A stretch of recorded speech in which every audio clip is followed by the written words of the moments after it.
qab iyo kibir marna qaadan mayse Soomaalidu qab iyo kibir marna qaadan mayse naftood hibeeyaasha dharaar iyo habeen u taagan difaaca dalka hooyo waxa ay sanad gurada 60aad ee aasaaskooda u dabaaldegayaan iyaga oo ka soo faraxashay xoreynta inta badan deegaanada argagixisada u kuma dhigatay ee shabeellaha hoose haatan daljirayaashu waxa ay heegan ugu jiraan ka faramaroojinta nabadiidka dhammaanba deegaanada dhiman ee guud ahaan dalka madaxweynaha jamhuuriyadda federaalka Soomaaliya mudane Maxamed Cabdullaahi Farmaajo oo ugu hambalyeeyay saraakiisha saraakiil xigeenada alifleyda dableyda dhammaanba qaybaha kala duwan ee ciidanka xoogga dalka iyo qoysaskooda 60 guurada ka soo wareegatay aasaaskooda ayaa tilmaamay in ciidan awood iyo tayo leh ay muhiimad weyn u leeyihiin qarannimadeena iyo soo nooleynta dawladnimada dalkeena sidaas darteedna dawladdu ay qaaday tallaabooyin muuqda oo ku aadan tirakoobka xaqsiinta iyo dib u habeynta ciidamada qalabka sida gaar ahaan militariga ciidanka xoogga dalka Soomaaliyeed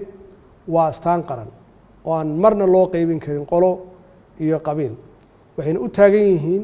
oo loo tababaray difaaca iyo ilaalinta haybadda qaranka Soomaaliyeed mar walba waxay kale u taagan yihiin inay guulo la taaban karo ay ka gaaraan la dagaalanka nabadiidka waxayna si buuxda ay nabadiidka ugala wareegeen deegaano badan oo ay hore dadka Soomaaliyeed ama shacabka Soomaaliyeed ay ugu dhibaateyn jireen waxaan mar kale aan rabaa inaan u mahad celiyo Allahina khalqay marka labaadna ciidanka geesiyaasha ah ee u nafwaayay ama u huray naftooda difaaca qaranka Soomaaliyeed madaxweyne Maxamed Cabdullaahi Farmaajo waxa uu soo bandhigay guulaha isdaba joogga ah ee ciidanka xoogga dalka Soomaaliyeed oo ka soo hooyeen la dagaalanka argagixisada iyo sida nafurnimada leh ee ugu xoreeyeen deegaano badan oo ay ku dhibaateyn jireen dadkeena isagoona bogaadiyay niyadsamida ay saraakiisha iyo ciidamadu ku wada joogaan jiidaha hore ee dagaalka waxaan mar kale aan rabaa inaan u mahad celiyo Allahina khalqay marka labaadna ciidanka geesiyaasha ah ee u nafwaayay ama u huray naftooda difaaca qaranka Soomaaliyeed waxaa kaloo xusid mudan inay guulahaasi ku yimaadeen dadaalo dheeraad ah oo ay dawladdu u gashay dib u dhiska iyo tayeenta ciidanka xoogga dalka Soomaaliyeed oo dhinac walba ah runtii wali ma joogno meeshii aan rabnay laakiin waxaan idin xaqiijinaynaa in dawladdu ay dejisay qorshe rasmi ah oo ku aadan dib u dhiska ciidanka Soomaaliyeed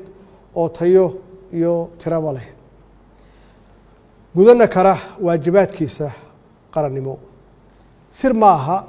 kaalintii ay ciidanka xoogga dalka Soomaaliyeed ay ku lahaayeen xaqiijinta iyo ilaalinta qarannimada Soomaaliyeed